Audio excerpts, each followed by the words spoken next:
Welcome to In the Now with Jim Swilley. We're having a great conversation.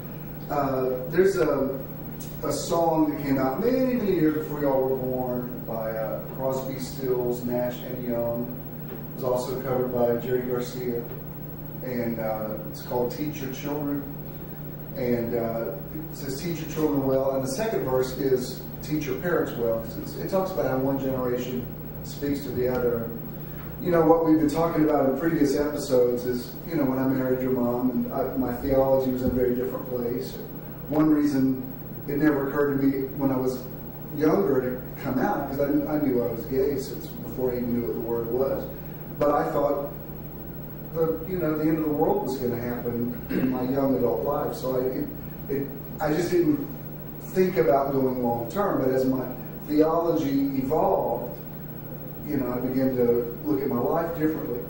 And I was thinking about, you know, I had you guys on the weekend, so you came to church until you became a teenager, sort of got your own schedule going on. You guys, of course, were a lot more involved with the church and have been on staff and still are. But I was thinking about I thought about this last night. This is before you guys were born. You guys were little, and Debbie and I took you to Stone Mountain.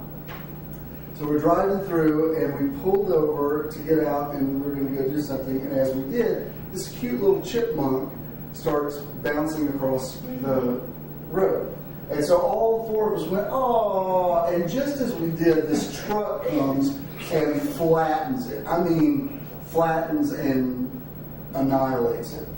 And we went immediately from oh to oh. Well, you went and like picked it up, and you were like, I remember, Daddy, raise it from the dead. Raise it from the dead. And I'm looking at its little body. I said, buddy, I'm pretty sure he's real happy in chipmunk heaven. But it was funny to me that at that young age, you already thought that I could raise things from the dead. And so somehow the Pentecostal charismatic theology got into your thinking early. Well, when you're a kid, that makes so much sense because you're like, oh, everything's magic. Yeah. Right. And to me, it was like, oh yeah, I mean, you do is just say this stuff, and then everything. Well, it's interesting you said that, because there's a lot of studies done about what happens to kids after they enter school, because you're born with so much imagination, and you do believe in possibilities and the limitlessness of them. And then you get into school and you're taught logic and you're taught, what can't happen in life. You guys are all adults now. I mean, how much of your childhood, the magic, if you will, of childhood, are you still in touch with? Have the realities of life taken that out of you? I remember one of your famous lines. When I was married to your mom, we lived in the big house where she still lives. We would pay somebody to come and decorate the house for Christmas, because it was, we'd have big events, and especially back when the church was huge. We'd have 4 or 5 major parties during the holidays.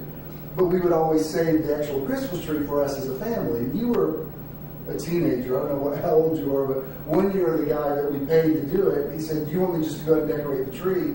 And Debbie said, "Yeah, just do that." So I didn't even know it mattered to Jonah.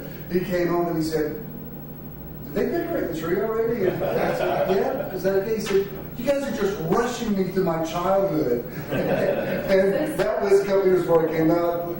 2 years down the road, I think you have no idea how much you've been rushed through your childhood. But when I talk to you, you don't seem scarred, you don't seem bitter, you don't seem jaded, you don't hate family. So how did you get through that? Because your childhood and teenage hasn't been all Well, we were all rushed through our childhood. I mean, I was on my own at the age of 15 or 16. I went to Montana, and then I was on my own. So I started touring when I was still supposed to be in high school. But I just think I really had even when I was in Montana, I remember, just so everybody knows, I was sent to the wilderness because I got in a lot of trouble when I was a teenager. And I got in trouble for not getting in trouble, and when we had parent week... Which, by the way, that was not my idea. I paid for it, but it was not my idea. But anyway. But when we had family week and everyone got up there, even though all these issues with their parents and everything, and they were like, well, you haven't gotten in trouble yet. Like, what's the problem? I was like, well, it's really easy to follow the rules when you're here with a bunch of guys eating pancakes and skiing. Right. And the problem is when I'm in the city with my friends. And they were like, so they were trying to like get this thing out of me, like, what's your problem with your dad? There's this issue with your dad. I was like, it's not really an issue. You guys are kind of inventing this narrative that never existed. Well, even I remember very well because I came out there for that thing, and they part of the process is called knees to knees, where you could sit knees to knees with a parent, and anything was legal. You could say anything, and these kids were just annihilating their parents. I mean, they were saying like, I've always hated you, I've never respected you, and so I watched, your mom go through it, and you weren't too hard on her, but you said some things that was kind of rough, and the man she was married to, the guy that was your stepfather at the time, you said some stuff to him that was really rough. I can't stand that guy. Well, you got him. I was like, well, that's worth my 20 grand.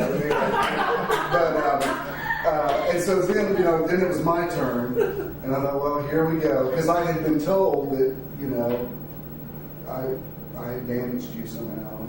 So I sit down and I said, all right, let's go. And I was prepared for you to say anything. And you said, I don't even know if you remember this. You said, I don't have any problem with you. You said, if I had to search for something, I would say, I think sometimes you're disappointed I didn't go in the ministry, and that makes me feel kind of small. But he said, as far as you as a person, you said, I consider you my best friend. And I was like, well, that was worth flying out here for. And, I want to believe that's what you meant. Well, the thing is, you're not like a perfect person, nobody is, but you're a really good father, and I think more than anything, everybody has their, you're not like, nobody's perfect, but at the root of everything you do and your relationships with people, like, what you do is genuine and honest, and like that, for, that's all I need. For personality, yeah, exactly, like, I don't care, yeah, exactly, anything else is easy, like, you have different personalities, whatever, but at the root of it, and I think that's what makes you a good father. It's not like overthinking it, but just being who you are, and that's the best parenting, is just to be like a good, genuine person. That's the thing, is like, people want to make it into a controversy that's not. You never lied to anybody, you never deceived anybody. You've always had integrity. Thank you. I don't want to turn this into a swarmy love fest where we're all telling you how awesome you are, but I'm going to say right back to you, you've all been excellent kids. I mean, I'm so proud of you. And somebody said something to me is, all you do is brag about your kids on Facebook, and I'm like, so? Like, what? Of course I do. Like, what? You don't do that, and anytime something happens with you guys, I was in the dentist office. This has been nearly a year ago, I guess, and I pick up a GQ magazine there, and you guys are in it.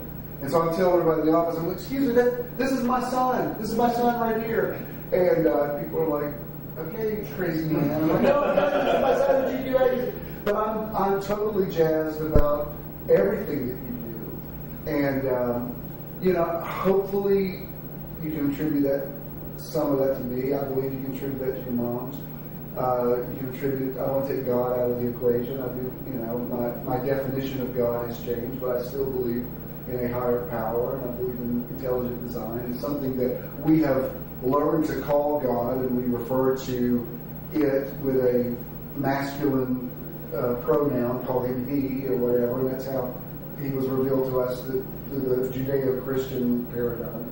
But I do believe there's something supernatural about us, and I do believe, you used the word calling earlier, I do think there is something that's passed down from generation to generation. Well, what I want to say, and this might be off topic, my whole thing, my journey with spirituality has been, it's been different. I've never been like I guess like a true Christian or whatever.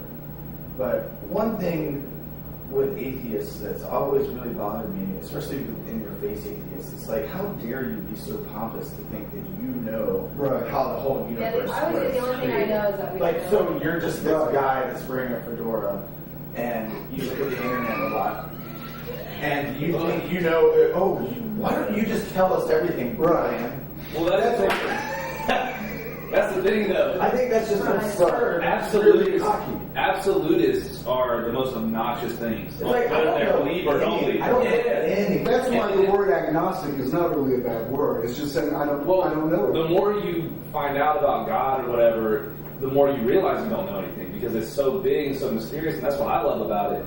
And anyone that tells you, I know that this is what it is, or I know that this is what it is. You don't know anything. You don't know anything, Greg. Why don't you explain everything? No, actually, let's call him Douglas. Douglas it is.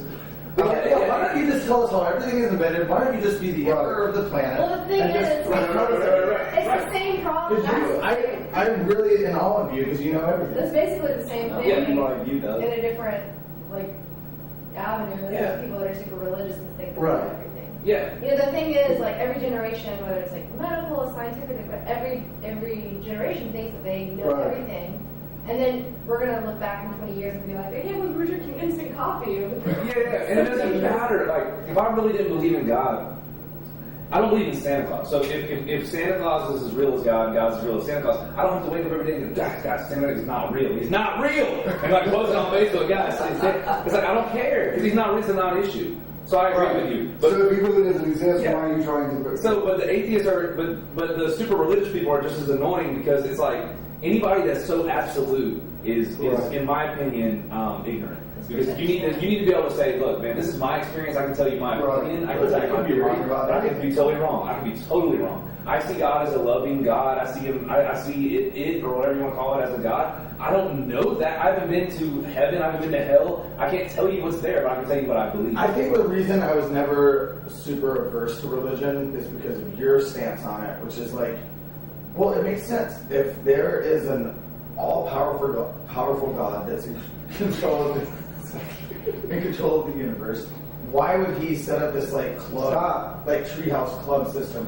You don't see my password, you can't get any. Yeah, I know. It's just absurd. Or if you believe in this intelligent design, why would he do that? Design that created everything, you really think? That is. Yeah, it's impossible. Stop it, very possible. We'll cut that scene out. No, give it a mix. I forgot my pen now. Oh yeah, if I really do believe there's this omniscient entity that could create everything, is he really micromanaging everybody? It's what it's like. I can't believe you didn't see that. They make him out to be. They make him out to be like the IT tech in the office. He's all really petty and weird. Why? He created multiple universes. He would have a lot bigger fish to fry than Exactly. Well, there's a scripture in Hebrews. I agree. There's a scripture in Hebrews that a lot of people take out of context. It says something about when you sin, you re-crucify Jesus. And the way I was raised, used to hear that a lot. My mom and dad and I used to sing a song called "It's in Your Hands," and we don't let the nails in your hands. It's this really. And one day I remember just thinking, every time you say a vulgar word, if you have a sex thought, if you cheat on a test, whatever, you crucify Jesus again. You're like, wow, Jesus, this is too hard. I mean, you couldn't possibly be in a relationship with somebody they're that fragile. Every time you do, Jesus, I love you, but I've crucified you 17 times today, and it's too hard. Let's just, I remember someone explaining to me that, if you didn't say, every different denomination and religion has, especially with Western Christianity, this magic saying, and for Southern Christians, it was Jesus, forgive my sins and come into my heart, and then that's it, and you're saved. And you're fine. But if you don't say that in those order, you're damned to eternity. And people. I was at a meeting one time. What about uncontacted tribes in the Amazon? What about my God will have grace or whatever. But here's the thing: I've been in meetings before where they made it this small. they were like, everyone grab the hand next to you. They said, if you believe in Jesus, squeeze the hand. If you don't, and we all Didn't squeeze the hand, you're going to yeah, so we all squeezed the hand. All of a sudden, all our friends were just kind of like, They're like, I'm not going to squeeze it. I'm not going to squeeze it. So then you done, and they're like if you did squeeze it, you're going to squeeze it. but they're like, what qualifies as a squeeze? Right. Yeah, how tight is it? Is it full grip or is it like this? You get together and say, really goes, we're not really clear. Jesus got a clipboard. He's like, well, I It don't was nearly a squeeze, but we didn't have the full. And that's the The thing. PSI was kind of not right yet. And that's the thing is people don't really believe it, because if you did really believe it, then you're a total jerk because you're not doing anything about it. Yeah. If you really believe that your loved ones could spend eternity in this place where fire and this guy with horns, you're burned, and you're not doing everything in your power constantly You don't really believe to change them, you don't believe that, or you're just a jerk. Well, I do believe this. I think we are in a great awakening, not just in the spiritual world, but in the world at large. And I think, I'm not naive to the fact there's horrible stuff happening in the world. I watched the news this morning, and there's unrest, there's war, there's all the usual stuff. But I do think, and I choose to see this, things are getting better. Things are less polarized than they were. I'm not Roman Catholic, but I applaud the new Pope. He's challenging long-held traditions, and it's funny to me because ideally the Pope's supposed to be the vicar of Christ, and whatever he says is the word of God. And yet this guy, nearly everything he says, his handlers are doing damage control. It's raining, but I think he's a sign. I think whatever, and I'm not trying to make a political statement, but I think It should be political. It's not political. What he's doing is amazing because that's humanity. I mean, the majority of the Catholic Church is in the third world right now. Right. And for the Catholic Church to deny condoms for a country plagued with AIDS, Yeah. that's insane. Exactly. You're That's literally what I'm saying. I see all of those things as positive. Whatever you think about our president, the fact that an African American man is in office means that we've changed the scenario. If there is a woman president, whatever you think about that, again, that will change the scenario. And all those things are moving us to a more positive world. Now, I was raised to look at that and see that as, well, society as we know it is falling apart. I don't think so. I think that there are things, and if I can bring it back to our original thing about teach your children, the things about family, and family may be redefined. I can tell you this, I don't live in a house with either of your moms and raise you. We're not like the Cleavers or the Huxtables, but our family is real, and we have family values, and the things that really matter are very much intact. And those are the things that will be passed from generation to generation while the world continues to evolve. Things about family, I think the redefining of family is important. And our family is built on love and support, and not trying to control each other. Right. And I don't think it has to be. I think someone like the Huxtables, they just have good family values. You shouldn't try to have a modern family or Right. any way you do it's fine. It's just it comes down to the core values. Yeah. Yeah. No matter how you paint it and what the setup is. yeah. That's what. Well, do you think we have good family values? Oh yes, we do. I mean, Because I think all of us are very moral and we don't lie, we don't cheat, we don't steal. And we respect each other, and we're not, we're supportive and loving. And it's like, if you don't have that, what's the point? I have a lot of friends that have normal families, and they are so messed I mean, up. even my All dog. kind of secrets and stuff. Yeah, and they don't like each other. They're forced to get together once a year during Christmas, and it's miserable for everyone. Yeah, That's not a good So it thing. doesn't matter. You might have a perfect Christmas card, but I don't even I love Christmas Vacation, and Chevy Chase movies like that. It's I wouldn't want to go to that kind of Christmas. Yeah. It's Right. insane. Right. Yeah. Our Christmas. I mean, I guess that's why it's funny to watch on a Yeah. movie, but. Well, that's one reason I wanted to have you guys on this show, because I know that this is real. I know that this is the way we talk all the time. And we've had some conversations where I think, I need to record this. People need to know that I believe in family as much as I ever did. I had people left the church when I came out and said, we can't be here because we believe in the family. I'm like, you think I don't? Yeah. I totally believe in the family. And I think we can show people, like, you know, family's real. Just because it doesn't look like your model of a family, you know, I hate divorce, but what I hate worse is people being in a horrible life together and just staying together for children and making the children miserable. I believe in taking responsibility for your kids, but, you know, just because two people have children together doesn't mean they're supposed to be married, and doesn't mean their children are going to be raised, you know, with good values. And I'm proud of the fact that we have maintained these values, and hopefully you've been taught well, and I learn from you guys every day. I could talk an hour more about this, but we're out of time. We'll figure out next time. I know, it went fast. Thank you so much for joining us, and now we'll just really see you next time.